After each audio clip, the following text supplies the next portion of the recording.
We're going to go to limit. Now we can put in our price and our amount. Look, we can change the price right here. You can actually click on this right here. Let's just click on this order. You can see it changes up here. So I'll click on a bid that is a little bit below the market, changes, press on another one, changes again. Really good little pro tip there.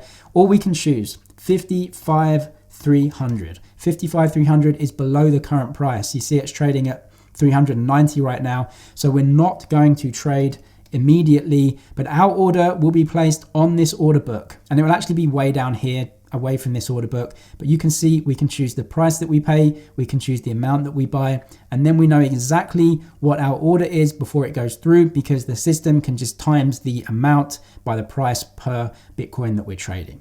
Also important to note that 55,300, we always quote in one whole Bitcoin or one whole asset. So it's not 55,300 for half a Bitcoin, it's 55,300 for one Bitcoin, and then you are only trading 0.05, and so you can see it does that calculation for you. Once you press buy, you will not trade straight away. We cannot trade straight away because our price that we want to buy at is lower than sellers are willing to trade at. So what happens, it comes down here. It will go in your open orders. You'll see it, it's there, the system knows it's there. And if the price and sellers come in and are willing to sell at that price, then you will go ahead and trade.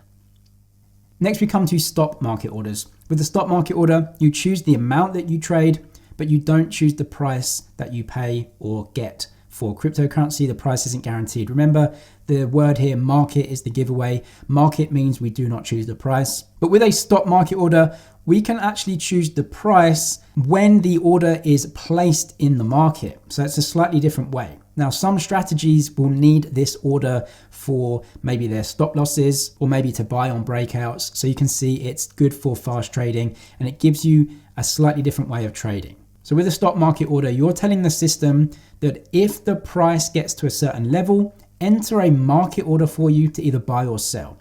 If the price gets to 57,500, sell my Bitcoin with a market order. You can see the price right now is 58,209. Why would you want to sell at 57,500?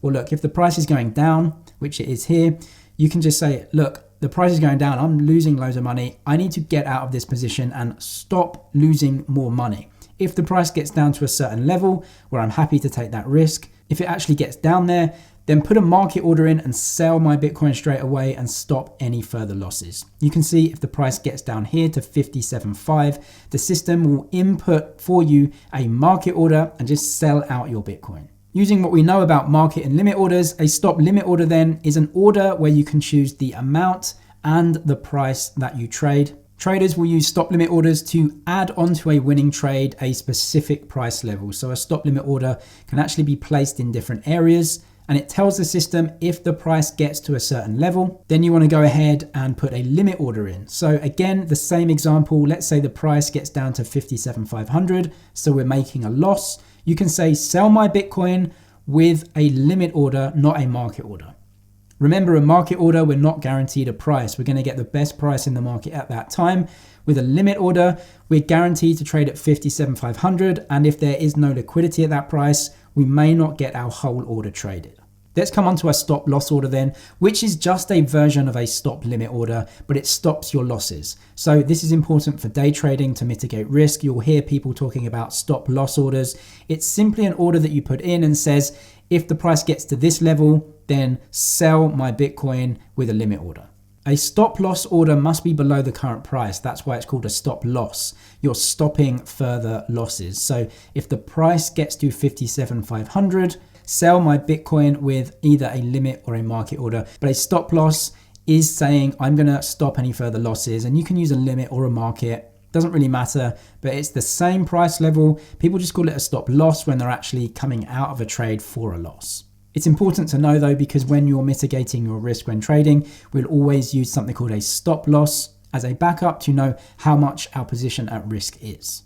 Conversely, a take profit order is a stop limit order, but that makes you money. So we can trade a position in profit, and this is really important for day trading to automate our trading. Again, when we're putting in orders later on in the video, we're going to be using a stop loss and a take profit. They're both the same order. They're a stop market order. We just call them different things when we're talking about losses and when we're talking about gains. If the price gets to 65,000, sell my Bitcoin with a market or a limit order. and you can see it will come up right here. This is known as a take profit because we're actually getting out of the trade with a profit. To show you how to input stop limit orders or stop market orders, let's come back to Binance. It's just over here. Stop limit, we can come in. Now stop and limit. Stop is the price that you want to tell the system to trade at. So let's say we want to take some profits at a higher price. The current price of Bitcoin is 55,260. So we're going to say at 59,000, I want to enter an order and my limit price is 59,000. What you're telling the system is when the price of Bitcoin gets to 59, enter a limit order for me, and I'm only willing to sell at 59. So 58,999, not going to sell any Bitcoin. I'm actually a buyer right here, just going to switch over to sell to make it easier for you. So stop limit 59,000 and my limit order is 59,000. When the price gets to 59, put in a limit order for me at 59. Now what you can also do is put your limit in at 58. So what you're saying is when the price gets to 59, basically just dump my Bitcoin and I'm willing to take 58. So you're probably going to just deal straight away unless you're dealing trillions of dollars worth. But that is a way to put in actually a take profit order in this case. The price is above. Now, if you wanted to put in a stop loss, what you would do is say, if the price gets to 48,000, that is way below the current price, please put in a limit order for me at 48,000. You can also change this. Maybe your limit is 47,000. Maybe your limit is 50,000. Now, if the order is 50,000, then obviously you're not going to trade. If the price is at 48 and you want to sell at 50, then you're not going to be trading, but that limit order will be in there for you. So you can play around with this stop limit order. You can do it on the buy side as well. Just tell the system what is the trigger for the order. This is the trigger price. 59,000 is the trigger price. This is the order, 59. You can put in the amount, either buy or sell, put your take profit and your stop losses in. So let's recap Unit 6 then. We have many trading options. You can make or take prices. If you put in limit orders, you make liquidity, make prices, you are a maker. And if you enter market orders, then you take liquidity from the book. Makers do get slightly lower trading fees on most trading exchanges than takers. And stop orders can limit our risk and they can also trade us out in winning positions as well. We can use all of these orders at different times as needed. This is probably the most important unit of this whole course, technical analysis. It's a really big unit. We're going to get into some really complex things, but I'm trying to explain them as simply as possible. And we're going to take all of the information that we've got so far, plus all of the technical analysis techniques, and then use them to go ahead and trade in Unit 8. Magnum Almond is expertly crafted. Velvety ice cream, crunchy almonds, and premium Magnum chocolate. A timeless classic. Magnum, for pleasure seekers.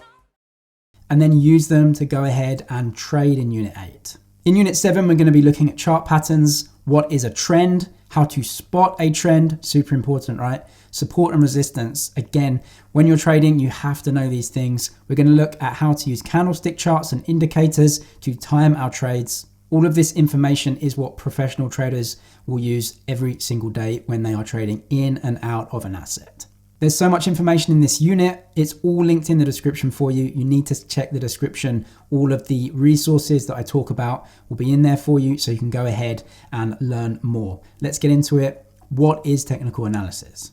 TA, or technical analysis, uses trading data to analyze and predict price patterns. That's obviously important. If we can predict the pattern of a price, we can have a higher percentage win rate for our trades. It gives us data points to compare and contrast, which again tries to increase our chances of winning trades. We can use chart patterns, price data, trading volume, and mathematical equations, otherwise known as indicators, to furnish ourselves with more information. It allows us to follow a systematic strategy that can be improved and iterated upon over time. If you do not follow a consistent strategy and you're using different strategies all the time, how are you ever going to improve it? It cannot predict the future though. Technical analysis cannot predict the future, and it is often wrong. An event will happen, something will happen. A politician in America will say something that the markets don't like. Technical analysis goes out the window, which is why some people love it and some people hate it. At the very basic level though, we need to understand candlestick charts. Candlestick charts give us data-rich trading analysis. They show us time and price details. That's really important, and it's something that line charts don't give you. Let's go ahead and analyze a candlestick then. What exactly is a candlestick? Well, each candle is a period in time. So each candle is representative, and it can be anything you want. It can be 1 minute, 10 minutes, 1 day, even 1 week. But it tells us